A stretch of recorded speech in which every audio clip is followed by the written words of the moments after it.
साथ आपका तान्या अकेडमी में हार्दिक स्वागत है। दोस्तों, आज हम बात करने वाले हैं इस्लाम धर्म के उदय के बारे में। दोस्तों, हम इस्लाम धर्म के उदय के बारे में बात करेंगे तो उसमें सबसे पहला नाम किसका आता है? मोहम्मद साहब का नाम आता है। तो हम सबसे पहले बात कर लेते हैं किसके बारे में? मोहम्मद साहब के बारे में बात कर लेते हैं। मोहम्मद साहब का बचपन का नाम अली अमीन क्या था? बचपन का नाम अली अमीन था। और दूसरी चीज, इनका जन्म कब हुआ था? 570। कब हुआ था? 570 ईस्वी में मोहम्मद साहब का जन्म हुआ था। कहां पर? मक्का में हुआ था, जो कहां पर स्थित है? अरब प्रायद्वीप। कहां पर स्थित है? अरब प्रायद्वीप में स्थित थे। इनके पिता का नाम क्या था? अब्दुल्ला। और माता का नाम क्या था? अमीना। और चाचा का नाम क्या था? अबू तालिब। देखिएगा क्या होगा कि बचपन में ही मोहम्मद साहब के पिता और माता क्या है? पिता और माता की क्या हो जाती है? मृत्यु हो जाती है। मृत्यु हो जाने के पश्चात उनका पालन पोषण कौन करते हैं? अबू तालिब करते हैं। जैसे आप देखेंगे कि मोहम्मद, आप एंशिएंट हिस्ट्री में देखेंगे कि गौतम बुद्ध क्या है? गौतम बुद्ध की माता का जब महामाया की जब मृत्यु हो जाती है तो उनका पालन पोषण कौन करता है? उनकी मौसी या भी माता गौतमी प्रजापति करती है। उसी तरीके से मोहम्मद साहब का जो पालन पोषण करते हैं उनका नाम क्या है? अबू तालिब थे, जिन्होंने इनका पालन पोषण किया। इनके साथ क्या है? ये क्या है? व्यापारिक उद्देश्य से बाहर भी जाया करते थे। कहां जाते थे? बाहर भी जाया करते थे। और इन्होंने सीरिया की यात्रा की थी। कहां पे की यात्रा की थी?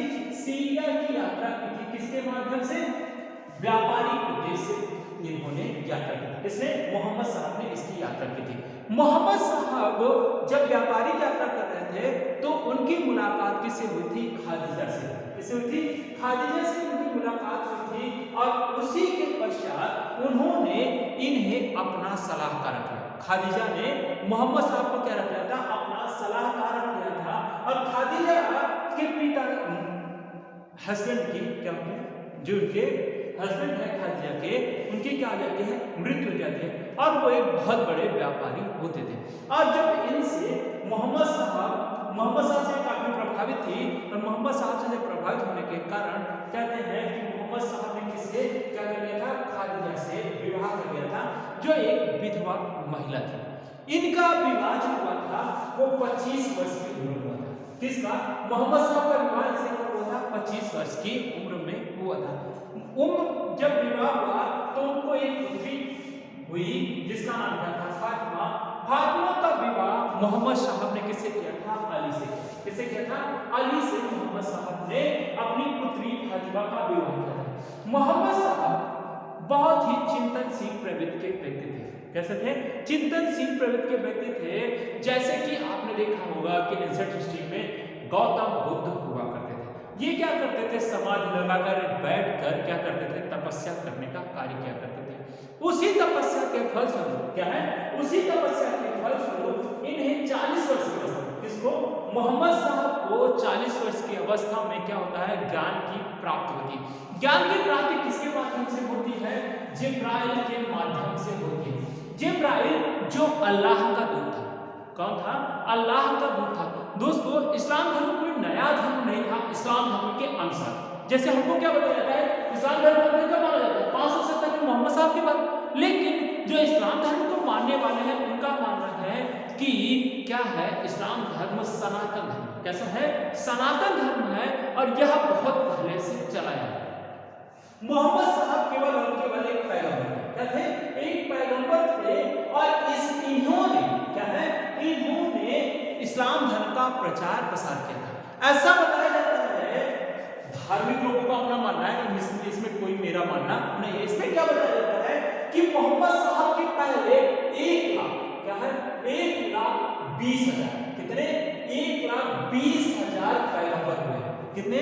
1,20,000 लगभग पैगंबर हुए हैं। उसमें से सबसे अंतिम पैगंबर का नाम क्या था? मोहम्मद साहब था। और इन्हें किसने उपदेश दिया था या जानकारी दी थी?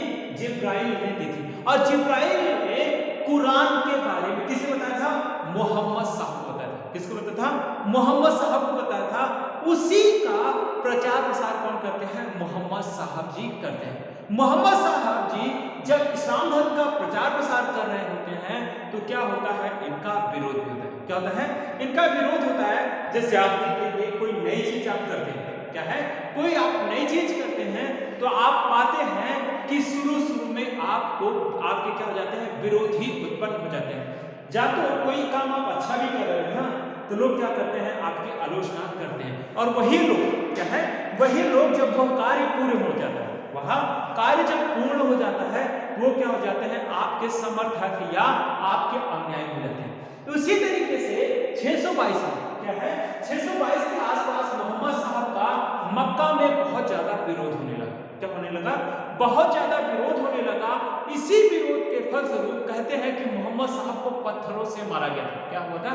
पत्थरों से मारा गया था। और उसके पश्चात मोहम्मद साहब कहाँ चले जाते हैं? मक्का से कहाँ चले जाते हैं? मदीना चले जाते हैं। कहाँ चले जाते हैं? मदीना चले जाते हैं। और वहां पर क्या करते हैं? इस्लाम धर्म का प्रचार प्रसार करते हैं। तत्पश्चात 632 ईस्वी क्या है, 632 ईस्वी में क्या हो जाती है? मोहम्मद साहब की मृत्यु हो जाती है। कहाँ हो जाती है? मोहम्मद साहब की क्या होती है? मृत्यु हो जाती है। और मोहम्मद साहब को दफनाया कहाँ गया है? मदीना में दफनाया गया। मोहम्मद साहब की जब मृत्यु होगी, क्या है, जब मृत्यु होगी तो क्या होगा कि इस्लाम धर्म दो भागों में बट जाएगा। कितने भागों में? दो भागों में बट जाएगा। एक होगा शिया और दूसरे होंगे सुन्नी।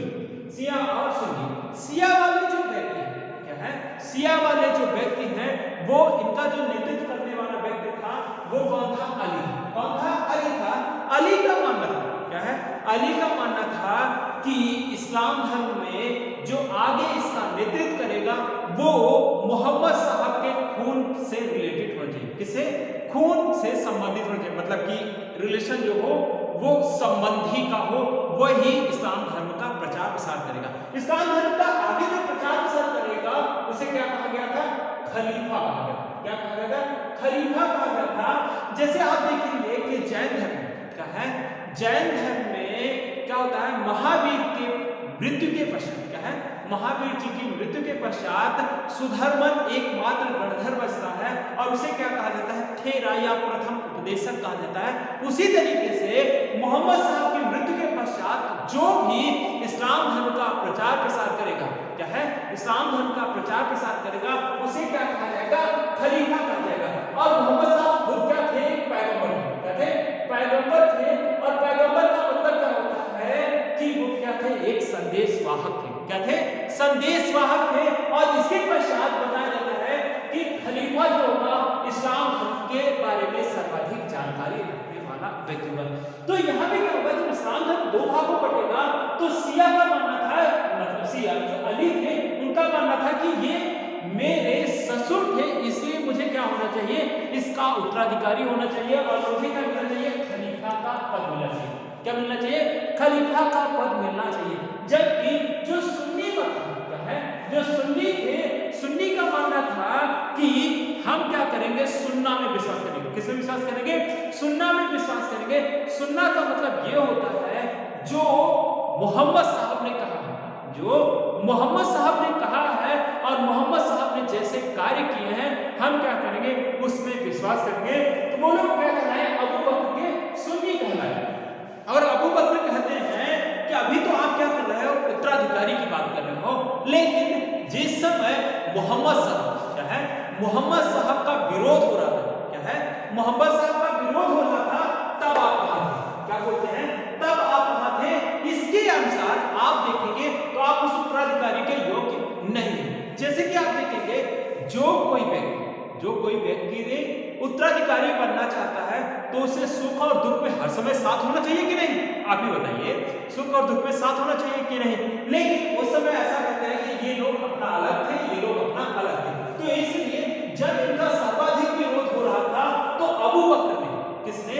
अबू बकर ने मोहम्मद साहब का बहुत ज्यादा सहयोग किया था। इसीलिए ये क्या है, इनका अलग संप्रदाय बन जाता है और इनका अलग संप्रदाय बन जाता है। इस तरीके से आप देखेंगे मोहम्मद साहब की मृत्यु के पश्चात जो है इस्लाम धर्म जो है वो दो भाग बटेगा, एक शिया और दूसरा सुन्नी में बटेगा। जैसे आप देखेंगे बौद्ध धर्म में हीनयान महायान, जैसे हीनयान महायान और दूसरा श्वेतांबर और दिगंबर, श्वेतांबर और दिगंबर। यहां भी बंटवारा हो गया। उसी तरीके से यहाँ पर भी बंटवारा आपको देखने को मिलेगा। देखिए जैसा मोहम्मद साहब कहते थे वो लोग क्या मानते हैं, सुन्नी कहते हैं, जो अली में विश्वास करते हैं वो क्या कर रहा है, शिया कर रहा है। दोस्तों इस्लाम धर्म जो था वो एकेश्वरवाद में विश्वास करता था। किसमें, एकेश्वरवाद में विश्वास करता था, और ये इसमें मूर्ति पूजा का विरोध करेंगे। किसका, मूर्ति पूजा का विरोध कर लेते हैं। और इसकी जो एकेश्वरवाद की नींव थी वो 5 सिद्धांतों पर आधारित थी। किस पर आधारित थी, 5 सिद्धांतों पर आधारित थी। पहला जो सिद्धांत था उसे क्या कहते हैं, कलमा। क्या है, कलमा कहते हैं। कलमा का में आपको क्या करना था, अल्लाह, क्या है, अल्लाह एवं रसूल में विश्वास करना। किसमें, अल्लाह एवं रसूल में विश्वास। अल्लाह एक है, क्या है, अल्लाह एक है, आपको अल्लाह में विश्वास करना है। और रसूल, रसूल का शाब्दिक अर्थ होता है संदेशवाहक। आपको अल्लाह में विश्वास करना है, किसमें, रसूल में विश्वास करना है। ये पहला इनका काम है। दूसरा था नमाज। क्या है, आपको नमाज अदा करनी है। इस्लाम जो होगा, इस्लाम धर्म के जो मानने वाले हैं उनका प्रमुख कार्य क्या होगा, आपको नमाज अदा करनी है, जो कम से कम कितनी हो सकती है, 5, और अधिकतम ऐसा बताया जाता है कि 8 बार आप नमाज पढ़ते थे। पहली जो नमाज होती थी उसे क्या कहते हैं, फाजिर। दूसरा जो है जोहर, तीसरा आसिर, चौथा मगरिब, और पांचवा इशा। ये पांचों नमाज आपकी फर्ज हुआ करती थी, मतलब आपको ये करना है। नेक्स्ट ज़कात। क्या है, इस्लाम मानने वाले को क्या देना पड़ता था, ज़कात देना होता था। और ज़कात दोस्तों यह अनिवार्य नहीं था।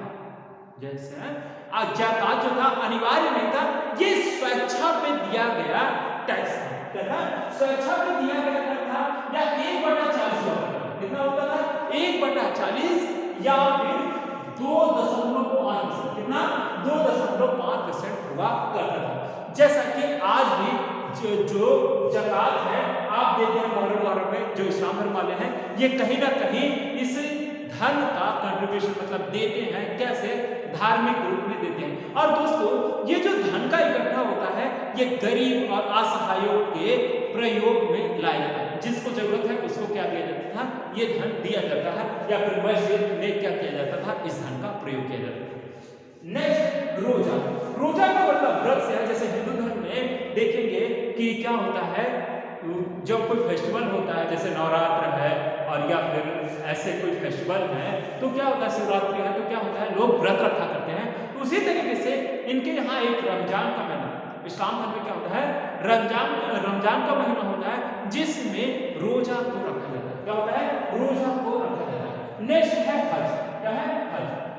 ऐसा बताया जाता है कि इस्लाम धर्म में प्रत्येक व्यक्ति को क्या करना चाहिए, हज करना चाहिए। और हज में कहाँ की यात्रा करेंगे, मक्का और मदीना की यात्रा करेंगे। यह व्यक्ति के लिए क्या है, यह हर व्यक्ति के लिए जरूरी नहीं था। यह था कि अगर आपके पास वो चीजें हैं, मतलब कि आपके पास पैसे हैं या धन है, तब आप क्या करें, आपको हज करना चाहिए। देखिए आप समझिए ना, एक अवस्था होती है व्यक्ति की, एक अवस्था होती है जो अंतिम अवस्था होती है। उस अवस्था में व्यक्ति क्या करता है, घूमने फिरने का कार्य करता है। देखिए कि हमारे यहाँ इतिहास में आपको ये समझना है कि व्यक्ति का जो जीवन था वो लगभग 100 सालों का माना जाता है। कितने सालों का माना जाता है, लगभग 100 सालों का माना जाता था। और 100 सालों में सबका कैटेगराइज किया गया था। हिंदू धर्म में क्या बताया गया था, ब्रह्मचर्य, गृहस्थ, वानप्रस्थ और संन्यास आश्रम बताया गया था। अब वैसा ही इनमें भी देखिएगा कि जो इनकी अंतिम अवस्था है, जब आदमी की जब मान लीजिए मरने की अवस्था है, किसकी अवस्था है, मरने की अवस्था है, और अंतिम अवस्था में जी रहा है तो लोगों को घूमने की इच्छा होती है, धार्मिक स्थलों पे जाने की इच्छा होती है।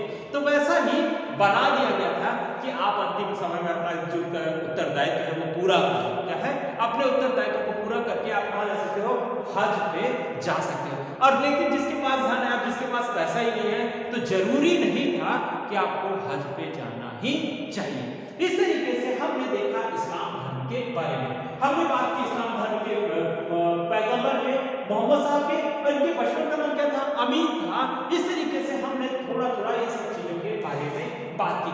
अब हम बात कर लेते हैं किसकी, खलीफाओं की। किसकी, खलीफाओं के बारे में बात कर लेते हैं। ऐसा माना जाता है प्रथम जो खलीफा हुए हैं उनका नाम था अबू बकर। क्या था, अबू बकर प्रथम खलीफा थे। उसके बाद थे अबू बकर, क्या है, अबू बकर, और दूसरे जो खलीफा थे क्या है, उसके नाम था उमर। क्या है उमर, क्या है उसके बाद उमर, उसके बाद उस्मान, किसमें उस्मान, और उसके बाद अली, क्या है अली। आपको ये ध्यान रखना है क्योंकि नेट में क्या है, नेट में क्वेश्चन सीक्वेंस लगाने के लिए पूछा गया है कि खलीफाओं का क्या लगाइए, क्रम लगाइए। तो सबसे पहले खलीफा कौन थे, अबू बकर, दूसरे उमर, तीसरे उस्मान और चौथे अली थे। ये क्या थे, खलीफा थे, क्या थे खलीफा थे। लेकिन 1924 में क्या है, 1924 में क्या होता है, टर्की के शासक कमाल पाशा ने खलीफा पद को ही समाप्त कर दिया था। खलीफा जो हुआ करते थे वो क्या है, इस्लाम धर्म के सर्वोच्च जानकार उन्हें माना जाता है, क्या है। जैसे कि आप देखेंगे हिंदू धर्म में क्या है कि जो व्यक्ति सबसे ज्यादा जानकार होता है उसे पुरोहित या फिर ऐसे करके नाम दिया जाता है, उसी तरीके से इस्लाम धर्म में क्या कहा जाता है, खलीफा कहा जाता है। तो दोस्तों इस तरीके से हमने इन सब चीजों के बारे में बात की। जीवन जो मोहम्मद साहब की जो जीवन रचना लिखी गई है, क्या है जीवन चरित्र जो है उसे क्या कहते हैं, इब्न इशाक, क्या कहते हैं इब्न इशाक, इब्न इशाक कहा जाता है, क्या कहा जाता है इब्न इशाक कहा जाता है। और दूसरी इनकी जीवनी जो लिखी थी उसे क्या कहा जाता है, नाट ए मोहम्मदी, क्या कहते हैं नाट ए मोहम्मदी। और इसको लिखने का कार्य किसने किया था, बर्नी में, किसने किया था, बर्नी में किया था। इस तरीके से हमने इसके बारे में बात किया था। और इसमें हम बात कर लेते हैं किसकी, कुरान, किसकी बात करते हैं, कुरान इस्लाम धर्म की सबसे पवित्र पुस्तक है, क्या है इस्लाम धर्म की सबसे पवित्र पुस्तक है। जैसे हिंदू धर्म में जो है सबसे पवित्र पुस्तक क्या है, भगवत गीता या गीता है, जो महाभारत के क्या है, महाभारत के 18 पर्वों के में से 6वें पर्व भीष्म पर्व का भाग या भीष्म पर्व ही क्या है 6वां भाग है, जिसमें किसका उल्लेख किया गया है, भगवत गीता का उल्लेख किया गया है। इसी तरीके से यहाँ पर कुरान सबसे पवित्र पुस्तक है, किसमें, इस्लाम धर्म में सबसे पवित्र पुस्तक है। तो हमने देखा इस्लाम धर्म पर में इस्लाम धर्म के पैगाम, प्रथम पैगाम जो अंतिम पैगंबर है उनका नाम क्या था, मोहम्मद शाह, उनके बचपन का नाम क्या था, अली अमीन। जन्म कब हुआ, 570 में, कहां पे, मक्का अरब राज्य में। माता का नाम क्या था, अमीना, पिता का नाम अब्दुल्ला, चाचा का नाम अबू तालिब। और अबू तालिब के साथ कहां गए, सीरिया व्यापार करने के लिए गए। वहां व्यापार करने गए तो उन्होंने उनकी मुलाकात किससे हुई, खादीजा से हुई। और खादीजा क्या है, एक व्यापारी की पत्नी थी और उनकी क्या हो जाती है, मृत्यु हो जाती है। मृत्यु होने के पश्चात खादीजा से क्या कर लेते हैं, मोहम्मद साहब विवाह कर लेते हैं। किस उम्र में, 25 साल की उम्र में उनसे विवाह कर लेते हैं और उनसे एक पुत्री की जन्म होता है। और उससे का विवाह किससे करते हैं, अली से करते हैं। और उसके पश्चात उन्होंने तपस्या की और 610 में क्या हुआ, ज्ञान की प्राप्ति हुई। और ज्ञान प्राप्ति के पश्चात उनकी प्रथम अन्याय कौन बनी, खादीजा बनी। और इन्हें जब ज्ञान की प्राप्ति हुई तो इन्हें किसका उपदेश मिला था, जिब्राइल का उपदेश हुआ था। जब मोहम्मद साहब का मक्का में विरोध होता है तो वो कहां जाते हैं, मदीना जाते हैं। और इसी यात्रा को क्या कहा जाता है, हिजरी संवत कहा जाता है, हिजरी संवत या हिजरत संवत कहा जाता है। नेक्स्ट 632 में क्या हो जाती है, मोहम्मद साहब की मृत्यु हो जाती है। और मोहम्मद साहब की मृत्यु के बाद उन्हें कहां दफनाया जाता है, मदीना में दफनाया जाता है। और उनकी मृत्यु के पश्चात ये जो इस्लाम है दो भागों में बंटा, शिया और सुन्नी। शिया के जो मानने वाले वो अली के समर्थक थे, जबकि सुन्नी मत के अनुयायी जो थे वो किसका मानते थे, अबू बकर को मानते थे। और यह किसके अवधारणा पर आधारित है, एकेश्वरवाद की अवधारणा पर आधारित है। इसमें किसकी बात की गई है, कलमा की बात की गई है, नमाज की बात की गई है, उसके पश्चात ज़कात, रोजा और हज की बात की गई। इस तरीके से हमने इन सब चीजों के बारे में बात की। और इसके पश्चात हमने बात की किसकी, खलीफाओं के बारे में बात की। पहले खलीफा का नाम क्या था, अबू बकर, दूसरे का उमर, तीसरे का उस्मान और चौथे का नाम अली था। तो दोस्तों इस तरीके से हमने आज इस्लाम धर्म के बारे में बात की। दोस्तों आज के लिए इतना ही, थैंक यू।